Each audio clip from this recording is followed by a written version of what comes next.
Good afternoon po mga kababayan, ma'am sir. Good morning po rin. This is Jam the Filipino channel ang inyong pong lingkod.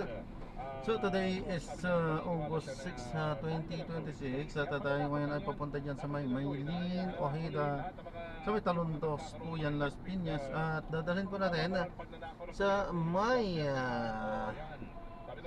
Medical Arts sa may UPHMC Alabang Zapote Road po yan, Tres Las Piñas. Okay, sa Pamplona, Tres Las Piñas. Okay, so magbabalik po tayo mamayang onti po pang nakuha na po natin sila. Disclaimer lamang po, content po natin ay kalsada at hindi ang passenger. Kaya naman sakali man po na may marinig kayo mga pangalan ng lugar, pangalan ng tao, pangalan ng organisasyon sa government o private man yan, ay wala pong kinalaman ng channel na ito at wala pong pinapatungkulan.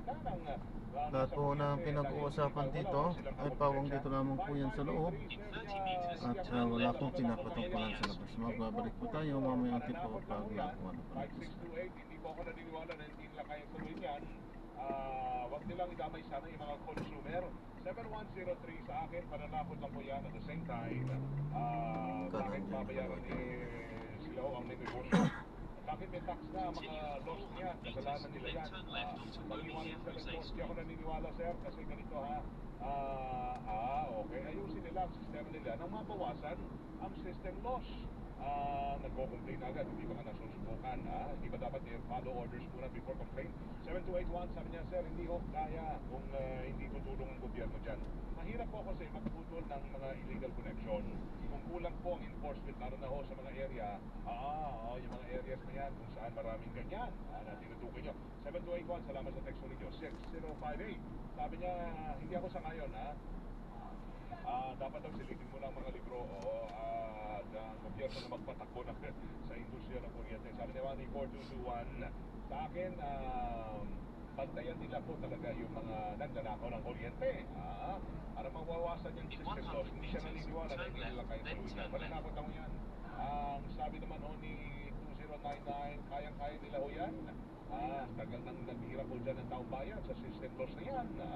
Sabi naman ni 0504, pero sabi nila, hindi na pinagkakakitaan ng mga distribution utility, gaya na Meralco, ang system loss.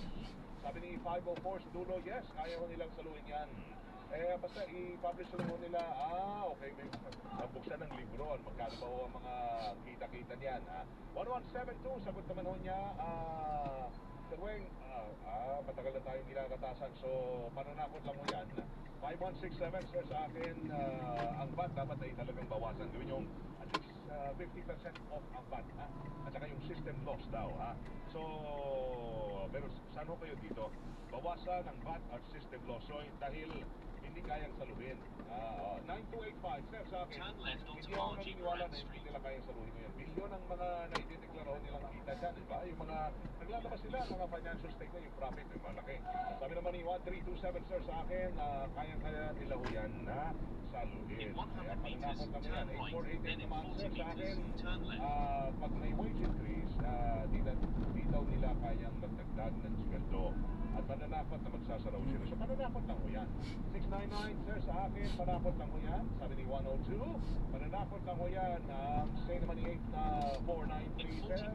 Pastor Barry, lising na lang po ang VAT talaga sa system loss charges dahil titingin nyo hindi kayang saluhin mo yan.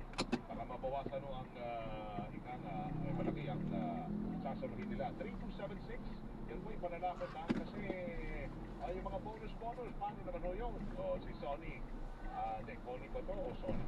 Connie, yan, nagpapawar, salamat. 824, sir, sa akin, hindi pareha sana sila.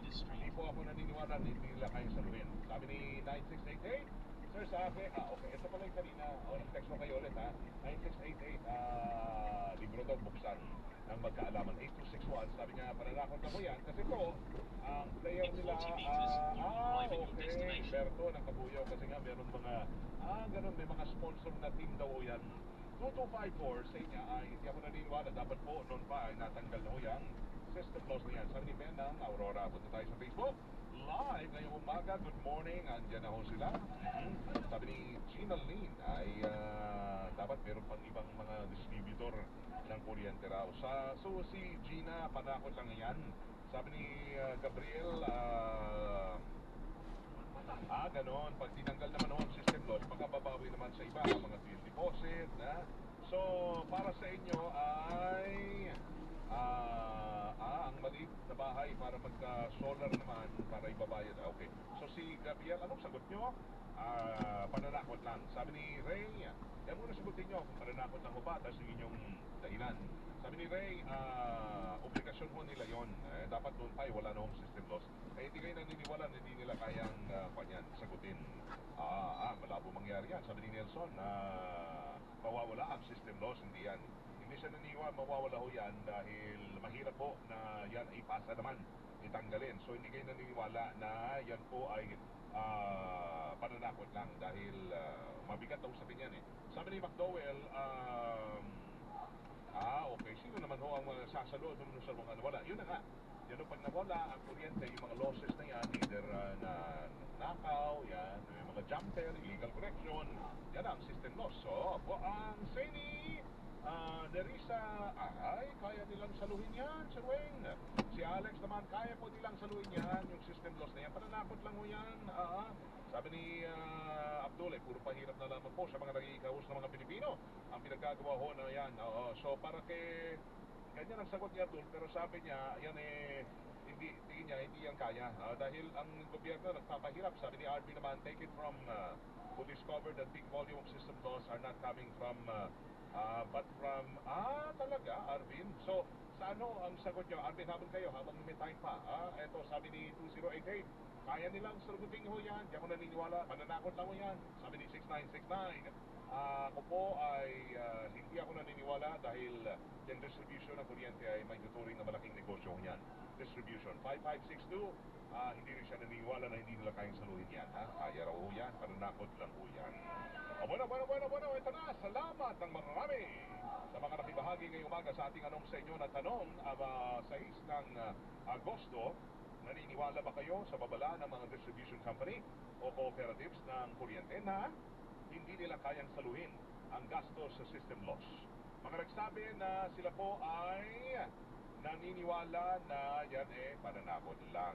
Wala. Lahat ay gusto nila sabihin ay hindi sila naniniwala dahil tingin nila kayang saluhin yan ng mga nagnenegosyo sa sektor ng kuryente. Yan.